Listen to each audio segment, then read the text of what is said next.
Hello and welcome to the latest episode of the Inside Game podcast.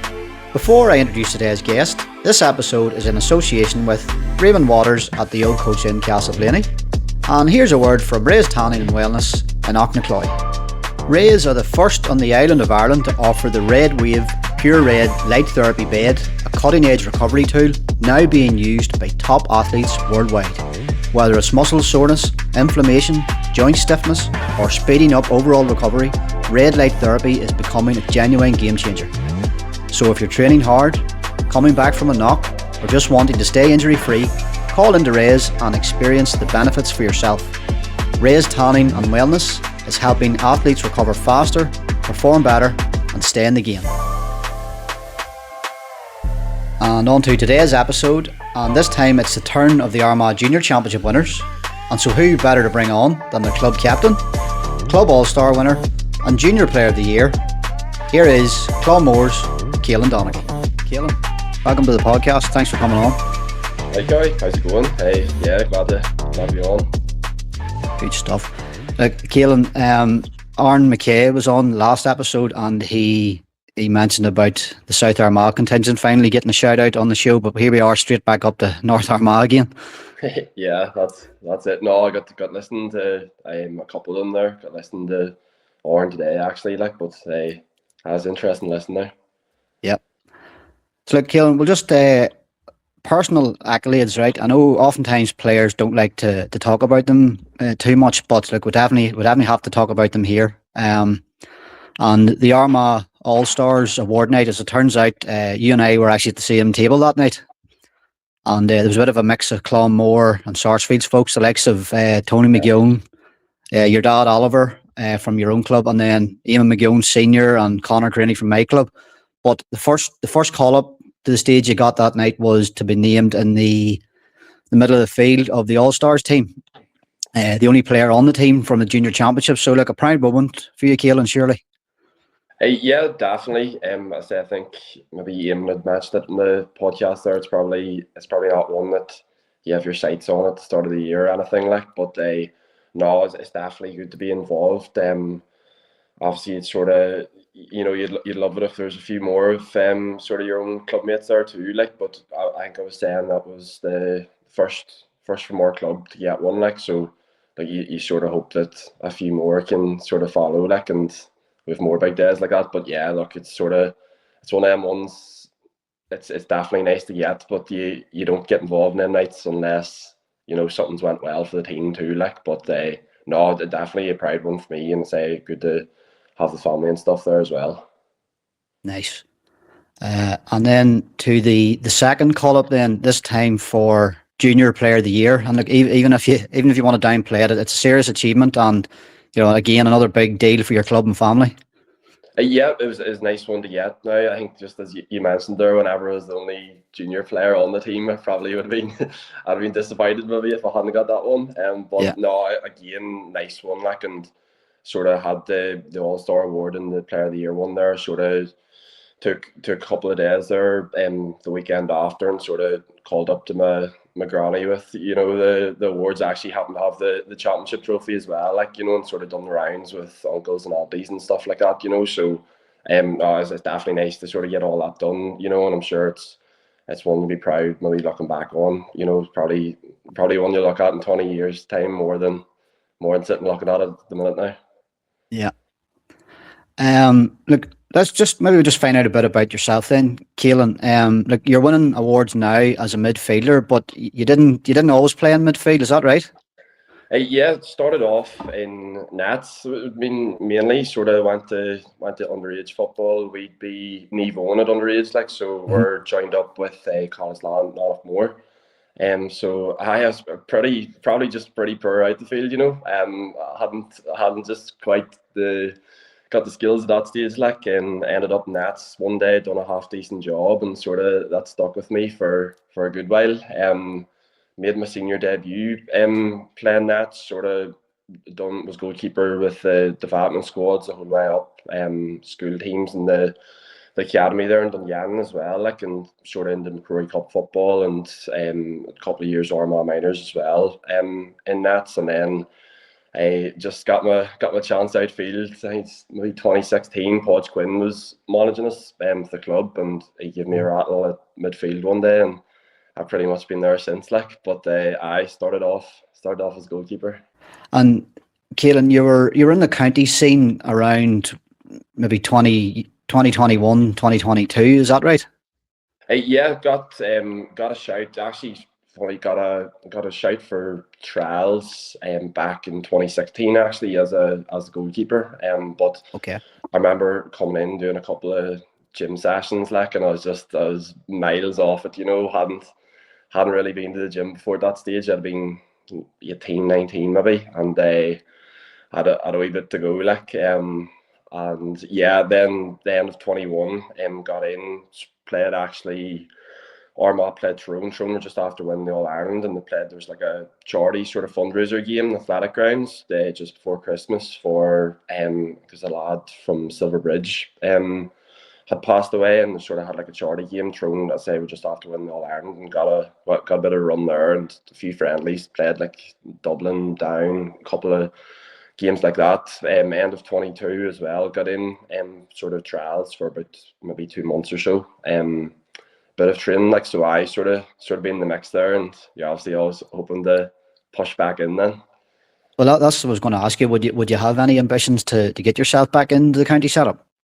Yeah, definitely. Like I say, the Armagh's pretty strong there at the minute. Mm-hmm. So, and have been for the last sort of few years. Like, so the standards are pretty high now. But no, look, it's sort of, again, your year doesn't sort of rely on it. Like, you're sort of going out to do what you can for the club. Like, but I would definitely be an ambition. Like, I'll keep going for another few years yet. Like, and as I say, you're just hoping, like, if you perform well with the club, that you'll get the chance.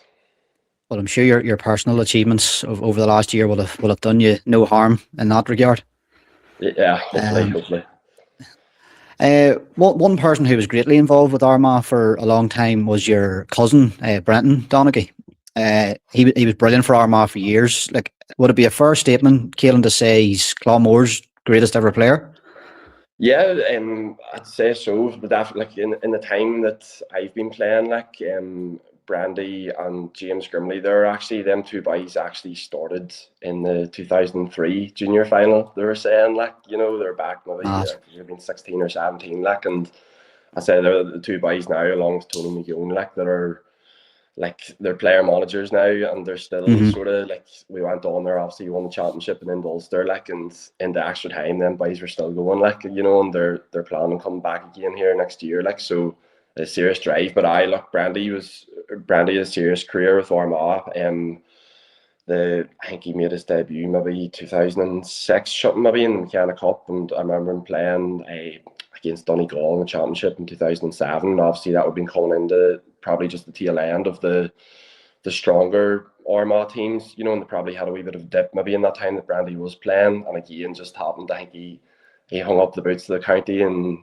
2023 there, I think it was, and again obviously just maybe missed out on the success last year. But no, I say it's been class for the club, sort of, watching Brandy sort of perform them big days with Armagh, and it is a big one. I say, obviously, for the likes of myself, or any of the sort of lads coming through, that you can see what can be achieved there too. Like, obviously we come from a small enough club, like, but if sort of one of your teammates is out playing centre half back for Armagh or whatever it is, you can sort of, once you see that, sort of firsthand, you can maybe set your ambitions and say, whenever Brandy came back in, even when he's with the county, like, whenever he's coming back into club training, then, like, the whole thing just got a massive lift always, like, and he's Yeah. always a good man for throwing you out plenty of advice and constructive feedback or constructive criticism if it's needed as well, like. But I say there's a couple of them boys that just really drive the standards in the club there for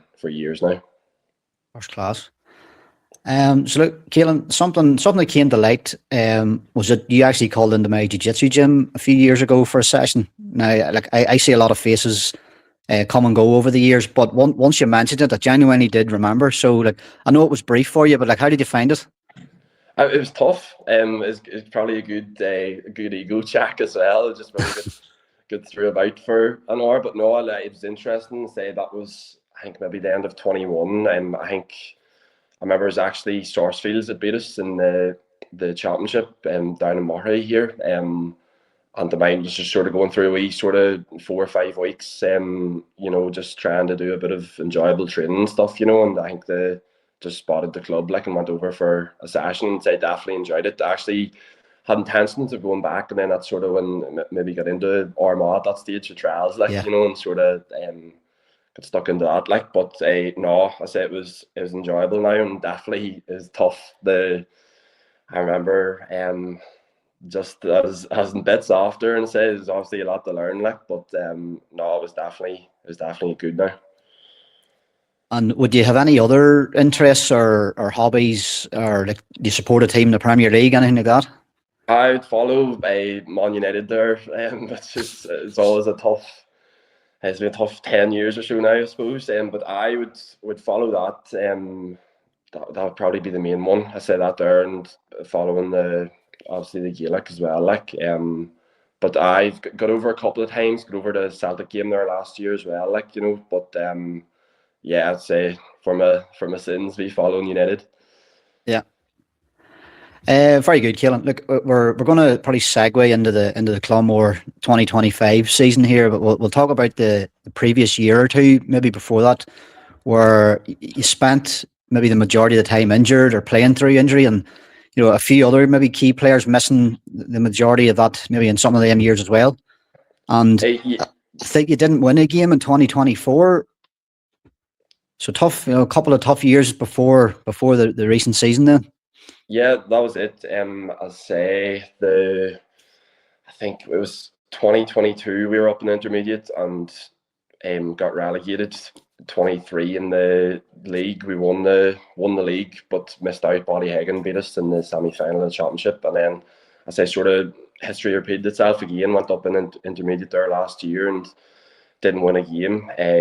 The As I really struggled with injuries. Myself there probably I'd say the second half of 23 was playing through its osteitis pubis, sort of like pubic bone inflammation sort of issue, and I'd played on with it. Just sort of, I was captain, and sort of were hoping we could get over the line in the championship. So it's sort of I hung on there, and it didn't do me any good in the long run. I went for I'd go for two MRIs at the end of the year, and what the disc issues, the lower back, and I actually ended up with two stress fractures in the hip as well. So I was out for maybe the guts of 6-7 months. With the hip, the stress fractures were tough ones to shift. I said a load of wee tears and stuff in the ground and all. So I made it back for in around the start of last season, but basically it was just on and off. Sort of playing a game, dipping out, maybe coming on 20 minutes to go and stuff like that. In the championship group stages, actually, I could play 2 of the 3 games, but I wasn't fit to do the warm up. Even I sort of just went and stood in the square, and I remember even before we played on it more in the first game, and what he called I wasn't even able to sit down in the in the change room before the game. I had to just stand, keep on the move, just to try and perform. And there's seen that Brandy there had actually done his cruciate in the last league game of 23. So he actually ended up missing. He got back for the last 20 minutes of the last championship game last year, but Brandy had missed the whole season. Jody Nixon there, who played in the half forward line for us, he done his hamstring pretty badly in the last friendly last season, so he missed the whole season. Daniel Cullen there would be a strong young player for us. He done a shoulder in second league game, again missed the whole year. So with even senior club, if you take 4 or 5 sort of strong players out from up the middle, even Sean Quigley there missed the championship as well. He had to get shoulder injury. So last year, one thing I would say is the boys kept sort of battling to the end, and sort of something maybe that stood us come this year. And again, I say we done a lot of work for this season, and we actually started to put out that early last year. It sort of gave us we actually started training, or we met up between the junior final drawn game and the replay last year. So Caolan and Blackwater Town were playing. We actually met up that stage, so it was sort of the middle of October, and just said, right, we'll have a good run at this. We knew we had work to do in terms of fitness, and I say a lot of things, say getting that wee bit of depth as well in terms of getting sort of more boys down, more boys training regularly, and look, I say we put in the work this year, but obviously there's a wee bit of luck too in terms of we ran through the season without getting any major injury. I think we had a couple of boys picked up knocks, but mostly throughout the year, we got a clean run. Keeping boys in the pitch always helps you too. Yeah. So, as you know, Caolan, I work with Brian McCreesh out of your club. We're always talking about Armagh and our two clubs, and I'm kept well informed on Clonmore's season, as it unfolded. So we'll talk about that now. You've mentioned the championship, and the clean bill of health and all, but I suppose the leagues, obviously it builds yourself up, into the championship, and your first league, your first 6 league games was maybe patchy enough in terms of performances, but you had a loss, a win, a couple of losses, a win and a loss. That was your starting 6, and turns out that loss was actually your last loss of the entire season, not that last one against Cross Seconds on the 13th of May. So it's really thereafter, I suppose, we'll talk about the next 8 games whenever you went on just on a tear through the league. You probably, the damage in terms of getting promotion, automatic promotion, the damage is probably done through the first few losses that you suffered there in the first 6 games. But certainly the second group of games, or those 8 straight wins, was what was setting you up for the rest of the season. Yeah, I'd say it's funny, the last few years we'd been down in the junior there, and we won the league in 2019 and 2023, and I'd say probably through everything on it, maybe boys playing through sort of knocks and stuff, and maybe sort of tailoring your training sessions, to leave you fresher for games and stuff. And we went all out for the league in both those years and sort of blew up come championship time. So this year sort of priority for us, it was sort of all about a championship. But I said first 6 games we lost 4 of them. What we did, to be fair, we get our games videoed, and we did learn a lot of lessons from them games. Probably slightly slipping out of the promotion hunt early, probably allowed us to shift the focus to championship a wee bit earlier too. Sort of going out in games instead of looking at how other teams are doing or talking about sort of getting through a game by a point or whatever. We were sort of focusing more maybe on performances then as well, as opposed to trying to gather points, and it probably didn't do us any harm though, just to have sort of maybe, learned them lessons early on. I say there's been other years in the junior where we've been taught our lessons in September time, and it's too late at that stage, so if you're gonna slip up, and if teams are gonna find sort of holes in your system or whatever it is, it's maybe better if they find them in April time than October. So on Portmore, they finished top of the league. They got automatic promotion then into intermediate football. So it meant that if you were going to do it yourselves, play intermediate football next year, you had to do it through the championship. And what better way to start than the group that you were drawn in, where you had 3 wins, massive scorelines were put up: 8-22 versus St Peters, 9-23 versus Caolan, 3-18 versus Cloddy. So impressive stuff for sure. But were there any concerns that you were going in maybe not tested enough, maybe a bit undercooked into the knockout stages? There probably was a wee bit of that.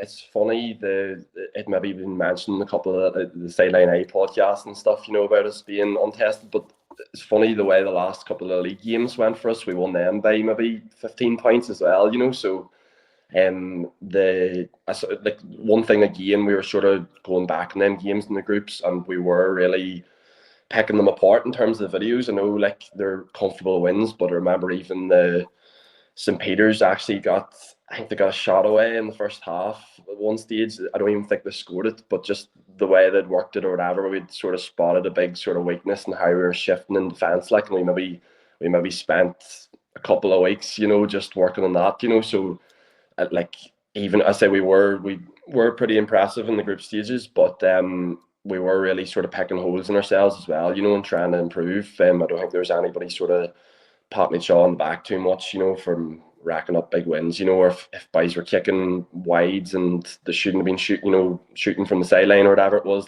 they were getting called out too. Like, so we were trying to keep standards high. Probably from that we had a 3-week break then, which was tough, sort of from the group stages into the quarterfinal, and then the quarterfinal was a terrible day too. So it was a big shift, if you know what I mean. We sort of had a few handy games in the group, and then our next day out, it was sort of completely different weather-wise. As I said, like 3-week break and stuff like that. So I said there probably was that wee bit of, wouldn't say fear, but you never know how you're going to perform the tighter games until you're stuck in the middle of them, I suppose. Yeah. And then those tighter games did indeed come. Certainly in the quarterfinal, you beat St Michael's Newton Hamilton 12-9, so a fairly tight one. And then the semi-final was yourselves and Thomas Davis you beat them on a score of 15-8. So maybe just touch on those two games, Caolan. Yeah, the Newtown one, I said, was a terrible day. It was over in Abbey Park there. Blackwater Town and Ballyhagan actually were playing that day as well. They were on force, and yeah, so it got scrappy. We actually went 5-0 up against the wind in the first half. We were playing pretty good football, and then just sort of slipped. I think we went in maybe 6-4 up, and so we led the whole way through the game, but we just couldn't sort of shake them off. And then it's one of them days, even if you had the wind, it was tough to kick with it as well. Like, and yeah.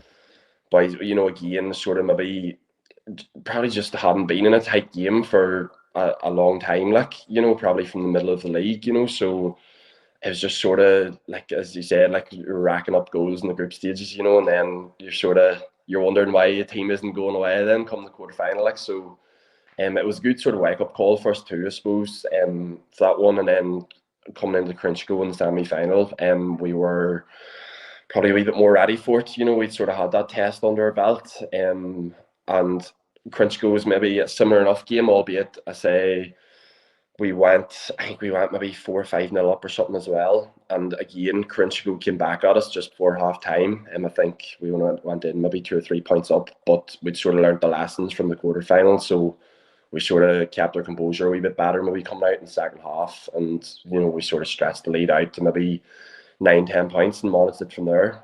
But yeah, sort of 2 tougher games for us as well. I said Newtown Hamilton were in 3B, but Crinchgo were in our division, and they had actually beat us the first day in the league, and then we had beat them pretty comfortably at home, sort of in the reverse fixture. But we knew they'd seriously improved coming into, I think there might be a change of management or something there as well, and they beat O'Hanlon's in the quarterfinal in points past, like, and they had a few very good results themselves. That they took out Ballyhagan and got a draw with Middletown and stuff in the groups, like. So we sort of knew when Crinchgo got past that one, that they weren't to be taken lightly. And I say we're glad to get over the line and sort of get ourselves through to the big day. I say there's a lot of boys maybe hadn't played in athletic grounds, or maybe hadn't too many happy memories in athletic grounds, or sort of we'd lost out in 2023, like. So it was good even just to get the game in athletic grounds and get that sort of win under your belt, and knowing that you're coming back in a couple of weeks in for the big one. Yeah. So you mentioned the big one. It ended up being 2 big days because, as you know, there was a draw in the first game. The score finished 10 each, and then in the replay, the score finished 14-10. So I suppose what will be fairly clear and obvious in that is that you improved enough in the second day because Middletown scored 10 points on both days. So it was actually, the improvement was actually in yourselves. And speaking from Brian work, I think the Clonmore guys maybe felt that you just didn't perform to your best on the first day, and things obviously got a whole lot better and more improved on the second day to get you over the line. Yeah, that was it. We were pretty disappointed with the performance first day, and we really just done enough to hang in, to give ourselves the other opportunity. Like, Jody Nixon popped up with the 2 points late on, like, that sort of took us back and got us the second day out. And again, sort of like what we'd done in throughout the year, like, we sat down, watched the video, when you sort of, it's a tight enough turnaround, it was 6 days, like, so from the Sunday through it was the Saturday, then the next Saturday was the replay, and we knew, like, you weren't gonna change a whole load of things, like, it was just sort of about looking at the game and sort of seeing, is there 2 or 3 wee sort of tweaks we could make. a lot of it was just sort of our own energy levels and stuff. The first day, sort of just from looking at the video, we probably hadn't done the same running that we'd been doing all year. Sort of boys were getting isolated in the ball and stuff. Boys were running and weren't getting backed up with sort of off the shoulder runs and stuff like that. And yeah, I say we're probably not that we were lucky. I say we were happy with sort of how we'd hung in the first day. That even when we weren't playing well, that we'd sort of kept in the game and got ourselves the second day out. But yeah, the second day was a lot better now. We went in level at half time. I think it was the second day. But I got black card just before half time. And sort of came out in those 10 minutes at the start of the second half when we were man down. I think we must have won those 10 minutes, maybe 4 or 5-0, or 4-5-1 or whatever it was, So just sort of the first day we sort of just, as I say, maybe just hung in a bit. Whereas I think we just sort of went out and seized the game the second day, whenever it was there to be won, we just pushed for home, and we're sort of, I'd say, we're very happy, especially the second half of that game, with how we performed. And your club captain, Caolan, and you got to walk the steps at the athletic grounds and lift the trophy, which not too many, only 3 people get to do it a year, and you were one of them. So again, another big personal moment for yourself, I'm sure. Yeah, no, it was a nice one. It is in your head all year, that hopefully you get that sort of big day. And I think the club's been going for maybe 110 years next year. I think it is, and we've won. That's our third championship. And the girls won one championship as well, so they don't come by too often. So yeah, so to be one of the ones that went up and lifted the trophy was definitely a nice one. And again, sort of like the awards you mentioned earlier on the podcast, there is probably one you look back on in 20 years probably and think more of it. Yeah. So that takes us then into your last game of the season, which was a bit of an epic one, really, which was the Ulster Championship against Munster Connacht. After extra time, it finished 2-15 to 1-18. And unfortunately, us Armagh folk know winning on penalties doesn't seem to be for us. So again, how were you going into that one just really trying to win Ulster, or were you happy just to get over the line in Armagh? What were the thoughts there, Caolan? No, definitely with ambitions of going on and performing in Ulster too.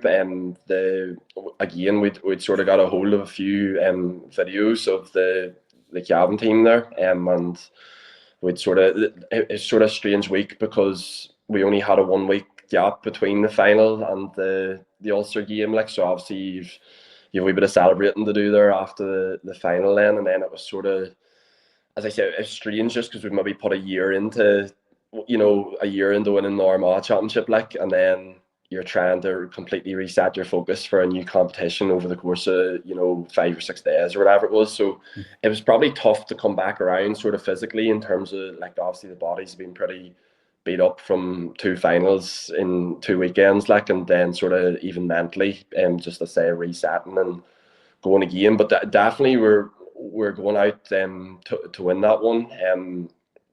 It just started very slow. We went 8-0 down in the first, I think, 15 or 20 minutes. They just blitzed us, and then came back into it. Caolan Donaghy landed a massive 2-pointer near the end to bring it to extra time. And yeah, then sort of it just sort of went from then. And we actually missed a penalty in extra time as well. And I think we went maybe 4 points down half time and extra time, and then kicked 7 points in the second half of extra time, and then give away a last minute goal to bring it to penalties. So that was probably the most disappointing part, was once we'd got ourselves in that position, with a minute to go or whatever, that we were 3 points up. As you know yourself, following Armagh, there's not much you can do sometimes. The penalties, and they're a wee bit of a lottery as well. Yeah.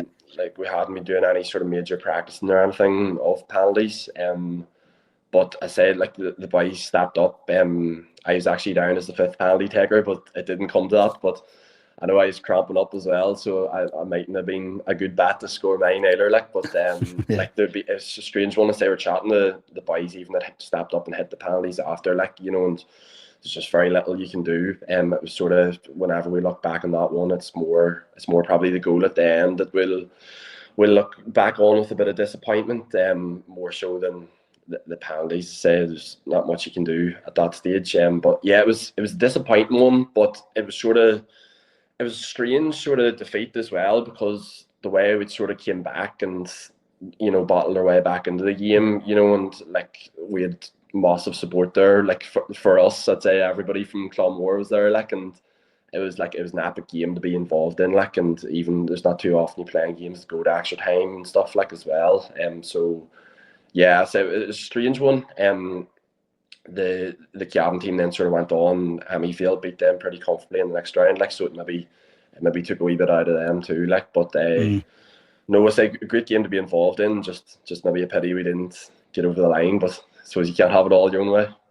That's it. Well, like, that was the last game, and I'm sure the disappointment didn't take away from the overall success of the full season. And look, Caolan, we'll probably wrap it up there at that. We've got through your season very well. Lot of good times for you, I'm sure. Best of luck in intermediate football next year, and maybe best of luck as well, maybe trying to push yourself back into the county squad. Yeah, I say hopefully. I think I spoke to you just before we came on there that with intermediate we'll probably be back out training here in a couple of weeks' time. With a lot of Isler guys now, like, they're sort of coming up close to the 40 mark, like, so it's just about sort of managing bodies there and stuff. And yeah, I say hopefully if we get a clean run with intermediate here and get sort of everybody fit and stuff, and get a few of the guys maybe that were on the fringes of it this year, sort of getting them pushing on, you know, and maybe putting a bit of heat on the boys that have their starting jerseys, you know, to try and push in there too. Hopefully we can have another good year. First class. Caolan, really appreciate you coming on. Thanks for your time. No worries. Gary, thank you. I say hopefully the podcast goes well for you. Appreciate that. Thanks, Caolan. Thank you. That was an excellent insight from Caolan. Hopefully another discussion you enjoyed. Next time I will be bringing on a guest from the last but certainly not least of the 3 championship winning Armagh football teams, that of course being Madden. But until then, thanks for watching and thanks for listening to the Inside Game podcast.